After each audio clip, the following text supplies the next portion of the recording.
Hi, I'm Catherine Diorio, and welcome to Check Please, the show where regular people from all over Chicago recommend and review their favorite restaurants. So this is how the show works. Every week, we have 3 guests. Each recommends his or her favorite restaurant, and the other 2 go check them out and tell us what they think. This week, retired attorney Pierre DeVincentis makes his case for a sumptuous selection because of its sublime service and outstanding food. But Shakespeare professor Devin Wallace says she's found her Romeo at a quaint spot with a mom-and-pop feel and amazing food. Up first, product specialist James Duke Ballard knows all about quality. He says that if you want a creative and healthy meal in one of Chicago's most dynamic dining neighborhoods, just follow him to Division and stop in at Takito Kitchen.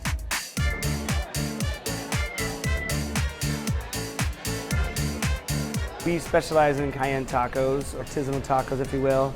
We like to pick up on the fact that just like the United States, there's a lot of cultural influences on Mexico, like Middle Eastern, Asian, other things that reside in Mexico, and we chime in on that influence and kind of accentuate it. We just try to knock you over the head with flavor, and same thing with the drinks.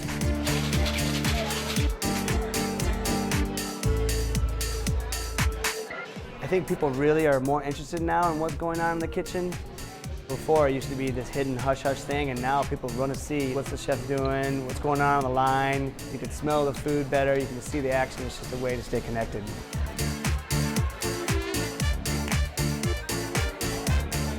I like to play loud music, but not too loud. I actually am in charge of all the music here, and so I like to keep it very eclectic. There's a lot of action, a lot of people in the dining room, there's servers and people like running by you. You'll be able to see the kitchen, food coming out of the kitchen, the interaction. It's a good time.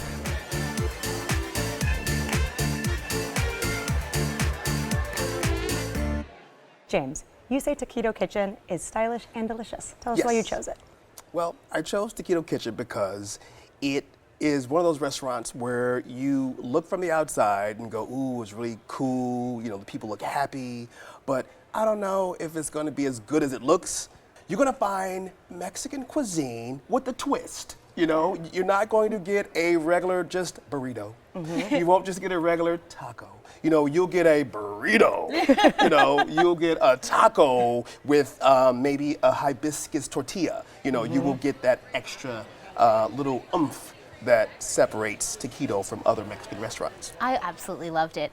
I went with a group of girlfriends, and I've been to a bunch of these sort of upscale taco joints before, but this one, I mean, just the decor inside, everything was so young and really felt fun. There was a big group just right next to us that was all completely cracking up and having a blast, and you kind of felt like you got into that energy. Loved it. I'm pregnant, so I'm not allowed to drink, but everybody else got delicious margaritas, and I was very, very jealous, and they looked fantastic. And everybody, I did get a chance to eat everything. You get to eat whatever you want. Nobody judges you. So we had the vegan tacos. I thought were really surprising because I think that the vegan tacos, what I had maybe anticipated was something that was very light and very fresh tasting, and these were very smoky and had a lot of flavor and were really surprising. And I liked that. I feel like every single thing that I had there had a sort of unusual twist to it, had a flavor that took me by surprise. Another thing that I got that I loved was the salsas and to start. So I got the trio, the salsa trio. And I had a pistachio salsa, and I've never had anything like that before, and it kind of blew me away. That's the one thing that I came out of there thinking, like, wow, that's really interesting. That's a unique approach to this. Well, we went with a group of people. We had a total of 6 people, and we really enjoyed it. The food was very different. We had a waiter who was incredibly knowledgeable. He described himself as having worked there from day one. You totally can tell that people love working there, and the people there are very informative about the menu. They have many different kinds of tequilas and rums and all different kinds of things like that, and they put those into the drinks, which makes them really, really unusual. And he also was able to talk about the ingredients and preparation of every dish that we had.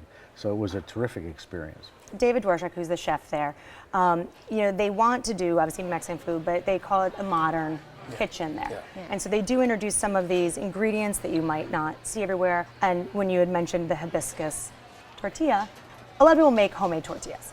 But this hibiscus flavored tortillas or a sesame tortilla, they have a cocoa tortilla, which is a nice way to incorporate how Mexicans use a lot of chocolate in like their moles and things like that. But here's maybe a different way of incorporating, and that's kind of, what they're going for. They love explaining their food, and in fact, when I went to the rear of the restaurant for a stop, I came back past the kitchen and I stopped and had a chat with the chef, which was a lot of fun. What's nice, it's that open kitchen, so it Very open, facilitates that very kind of open. conversation.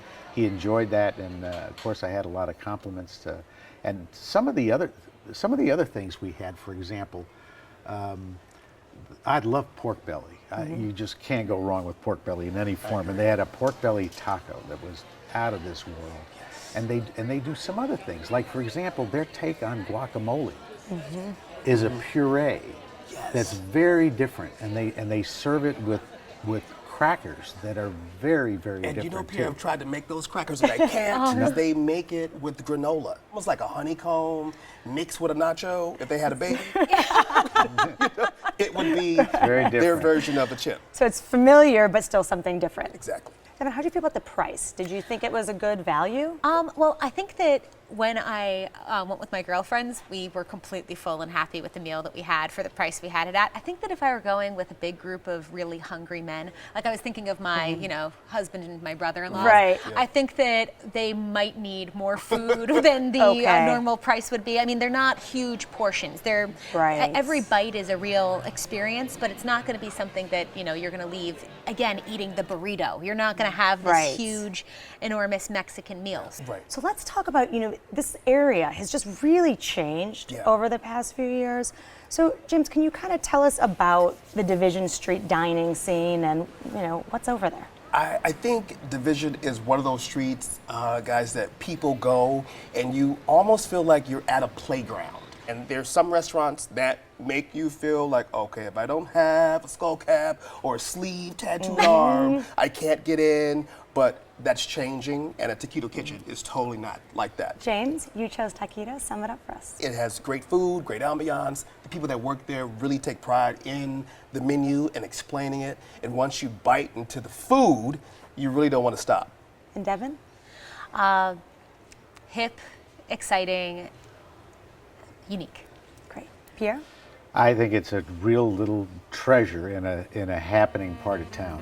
You can try the tacos and more at Takito Kitchen, 2013 West Division, 773-687-9620. Open for lunch and dinner Tuesday through Sunday and brunch Friday through Sunday. Reservations are accepted, and the average tab per person without drinks is $25.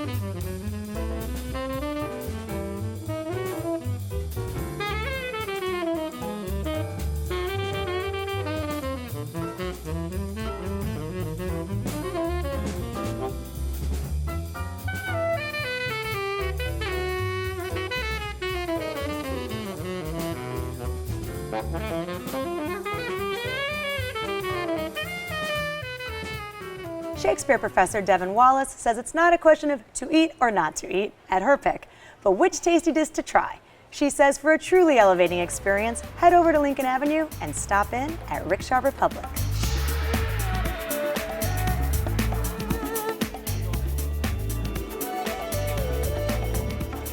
A lot of people don't know where Indonesia is. We're in Southeast Asia. So Indonesian food share the same style as a Singaporean, Malaysian, and even some Filipino and Thai in terms of the ingredients. So the chef is my mom.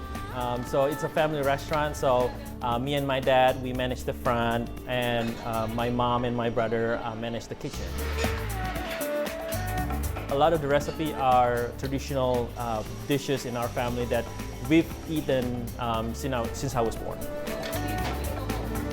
As a family, we have to, we've known each other for forever. It's not just about running the restaurant. We are a family that has a tight bond, and especially we are a family that is away from our homeland.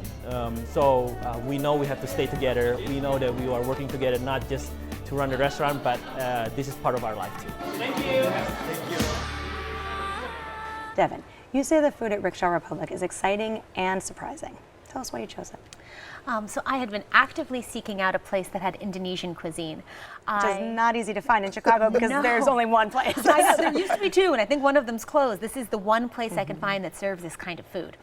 I lived in Belgium for a year and used to frequently go to the Netherlands, into Amsterdam. And the Dutch colonized Indonesia, so there's a huge influence on the food. Yeah. You see a lot of it when you're living in these areas. And so Indonesian food is heavily influenced by Dutch food, so it still has a European palate. I think that if someone has had Thai food before, then that palate could be somewhat familiar, although it is very distinct from Thai food. But some of the spices are somewhat familiar, and the use of coconut milk for the cream sauces. And it's also a lot of fun because a lot of people haven't had Indonesian food before, so it'll be a new experience. It'll be a new type of way of expanding your taste buds, of broadening your horizons, and I love that about it. Well, what should people get at Rickshaw Republic? So I always get the rice table that comes out with rice and crackers, and then many, usually more than 10 small little dishes. These dishes rotate, it's different frequently, but always chicken, always beef, always a noodle dish. You get that, it's a very good idea to bring a group. Okay. You need to be able to share that amount of food. It's communal eating. Overall, let me say this. I felt that, you know, you go and you get Asian food, whether it's Chinese or Thai or whatever, you're familiar with those flavors. There's sesame oil, there's garlic, there's a few things that you expect. This is different. Yeah. It's very different. And the underlying flavors of some of these dishes, almost taste a tad sour.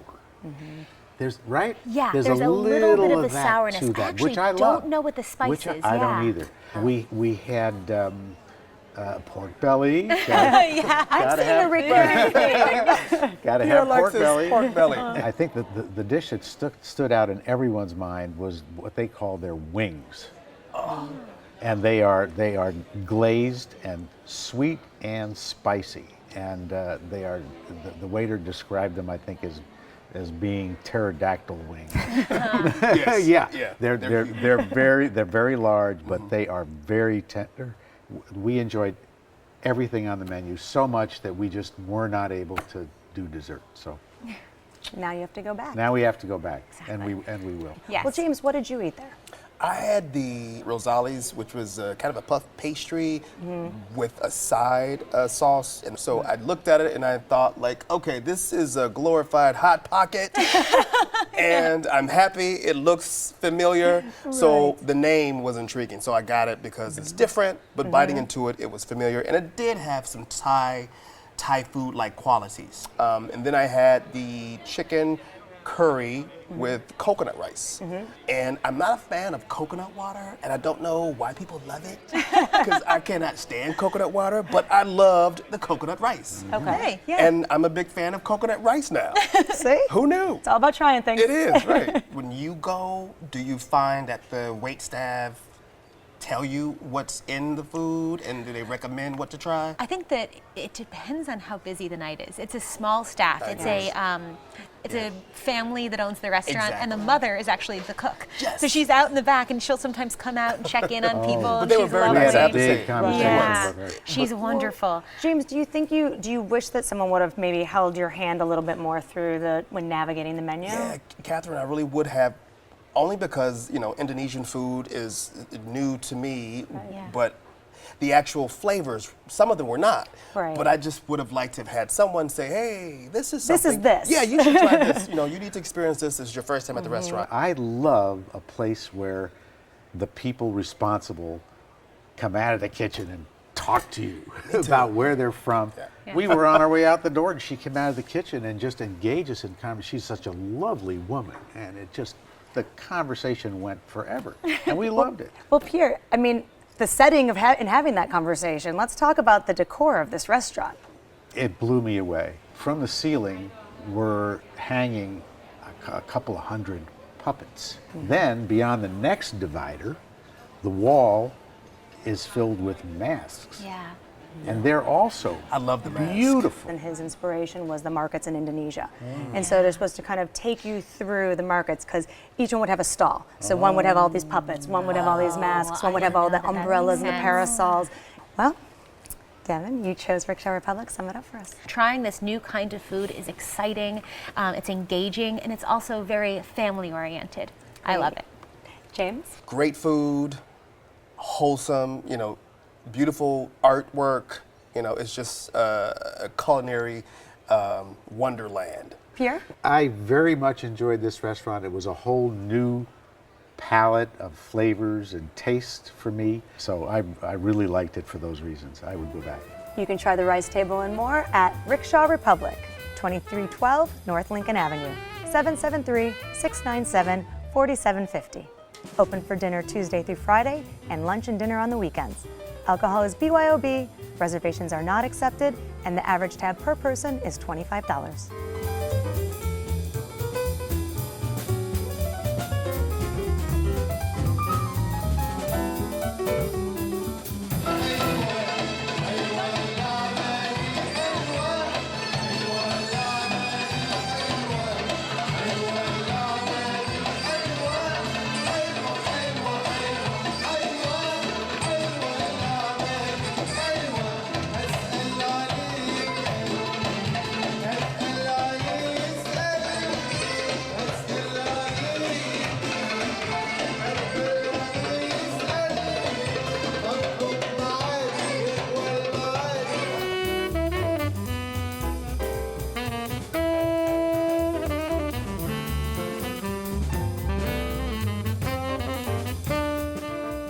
Retired attorney Pierre de Vincentis knows his way around a courtroom, but he also says he knows where to get the most classic French dishes around.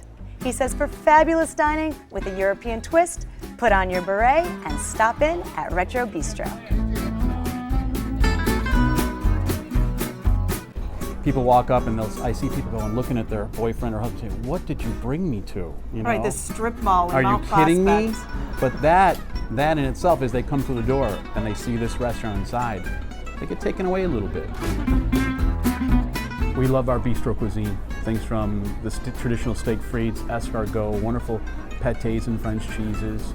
We want it to be old school and then push the boundaries a A little bit. Mediterranean, a little American, infused with some of the old French specialties. And I want my customers to come in and say, hey, you know what? It's a bistro, it's casual, I want to feel relaxed. But of course, it's their anniversary. If they want to step it up, they're more than welcome to do so too. And we can do that with the food and wine as well. We have been blessed, not only with each other, obviously, but with just, He's we're really laying it on thick for this. There's Wow. a camera. You got it? Good. We have laughter and we have romance and we have, celebration. It's wonderful. Pierre, you say Retro Bistro is magnifique. Tell us why you chose it. Well, I chose Retro Bistro because it's a treasure, in my opinion. I have family in France who I visit most every year, and So you know your French food. I like to think I wouldn't call myself an expert on it, but I pretty much know French food. And when you go to Retro Bistro, you really do get a slice of France and what it's like to dine in a real French bistro. The owners there and the host, they greet us as though we're old friends. We really feel welcome, and it's just a great place to go for a really authentic French meal. Now, are we going to see French classics on there, or is it a different type of menu? Oh, I think you'll definitely see the French classics. They do escargot in a very unusual way. It's covered entirely with a flaky crust and baked. The puff pastry. Puff pastry, exactly. Very unusual. Their steak tartare, I believe, is it's not for everybody, of course. Everybody doesn't like to eat raw beef. I do, and It's very European. and it's out of this world. It takes 17 ingredients to make Really, their steak that's tartare. right. Yes. Their duck confit, both the appetizer and the main course, are absolutely authentic. A dish that I have more than any other out there is their braised lamb shank, which is out of this world. I agree. You know, just saying right off the bat, I am not a big French cuisine type of guy. Okay. Even though I do have family members, my mom is half Creole, so I'm used to you know, the flavors of Creole cooking and French influences. Exactly. So having the lamb and then having it taste so good, I said, oh my God, I want to be French. I want to eat this all the time. And the waiter was really expressive in, you know, giving me the his personal opinion, saying I should try it. And to this day, I really feel that people who give their opinions that work in the restaurant that you go, you know, it's like gold. Yeah. So I loved my food. Not that I didn't absolutely love it. I think that my one critique would be that I have been to many French places in the city that have Okay. been comparably priced, that I think have been a little bit more of an experience, a little more, someplace that I'd be more likely to return. That being said, I didn't have very high expectations coming into the place. Okay. It's in a strip mall. Then when you get inside, it's really lovely. The decor is very nice. There's, you know, really nice music playing. I was also greeted by the owner, who completely made me feel welcome. We had the ceviche, which I know is not a truly is that a traditional French meal? I'm actually not sure. I don't think so. It's Yeah. more Spanish. Yeah, so it was more Spanish. So we Peruvian. probably should have gotten something a little bit more traditionally French. Although we had the tarte flambée, which I had with the poached pears and the cheese. wow, yeah. Oh, that I loved. That was by far my favorite thing that I ate. Except the one thing I completely loved, when they bring out the warm bread and they bring out this delicious so good. tapenade. Do you know what that is? Is it tomato It was and black olive? It's olive olives. or- It's an olive, yeah. Oh, Okay. I Base is loved that. olive. My husband had tilapia, which he actually wasn't a huge fan of. My wife often has that tilapia. Yeah. She likes it quite a bit. Yeah, I think that it probably is like individual taste. And my sister had the tilapia, and yeah. she liked it. So it's different, maybe the different taste buds. Because Yeah. I didn't care for it as much, and my sister, like I said, cleaned the plate. Yeah. So she liked it a Well, lot. speaking of fish, when we were there last, they had, it was that little window when Copper River salmon is in. Oh, it was spectacularly prepared. You were there at lunchtime, but did any of the folks in your party have any of the lunch menu? The sandwiches or anything like that? No. He went Yeah. straight for the lamb. I Okay. went straight for the lamb. Because they have a very authentic menu Yes. of With French Croque sandwiches. monsieurs, madames. So, Devin, who would you bring? You went on a date this time, but who would you bring next time you go? Oh, I would go on another date night there. It's so romantic. It really is a romantic place. I am actually moving out to the suburbs, so I won't be terribly far from there, and I kind of want to bring my mom back. She loves that kind of food. I Perfect. think it would be a very nice mother-daughter date kind of restaurant. Right. Yeah. So, James, what was Yeah. the crowd like at lunch? The crowd was busy. The waiter was such a good waiter. He was able to help everyone, and no one had to wait. You know, especially because you're on your lunch, you have to go back to work. Like, okay, let's get in, get out. But then once I had the food, I was like, oh, maybe I could take my time. I could settle into the French lifestyle. Right. Another glass of wine. And Bread, sure, give me another piece. What's the rush? Right. So I was happy I went at lunch. Well, Pierre, you chose Retro Bistro. Sum it up for us. An authentic French experience right here in suburban Chicago. Great. And Devin? I would say extremely friendly, approachable, and very delicious. Great. And James? You know, I would definitely recommend people who are not used to French cuisine like myself taking the trip to Mount Prospect. So I would definitely go back again. You can try the international flavors for yourself at Retro Bistro, 1746 West Gulf Road in Mount Prospect, 847-439-2424. Open for lunch and dinner Tuesday through Friday, dinner on Saturday, and brunch and dinner on Sunday. Reservations are accepted, and the average tab per person without drinks is $45. So on this week's show, we featured Takito Kitchen in Wicker Park, Retro Bistro in Mount Prospect, and Rickshaw Republic in Lincoln Park. Let's recap what our guests had to say. First, we dined on Division at Takito Kitchen. James recommends it for its stellar service and creative Mexican food. Pierre loved the inventive cuisine and helpful service. Devin had a great girls' night out and liked the cuisine's unusual twist. Next, we landed on Lincoln and tried out Rickshaw Republic. Devin recommends it for delicious and authentic Indonesian cuisine. James enjoyed everything he ate, but could have used a little more guidance with the menu. Pierre loved the new flavors of Indonesia and will be back for more.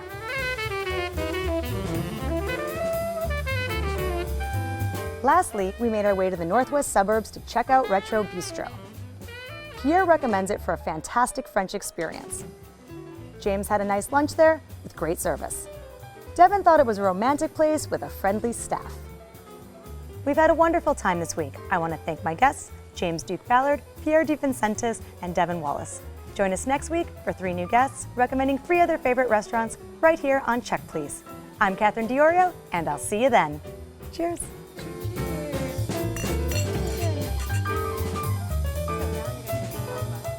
For more information about the restaurants featured on Check Please, go to WTTW.com/checkplease.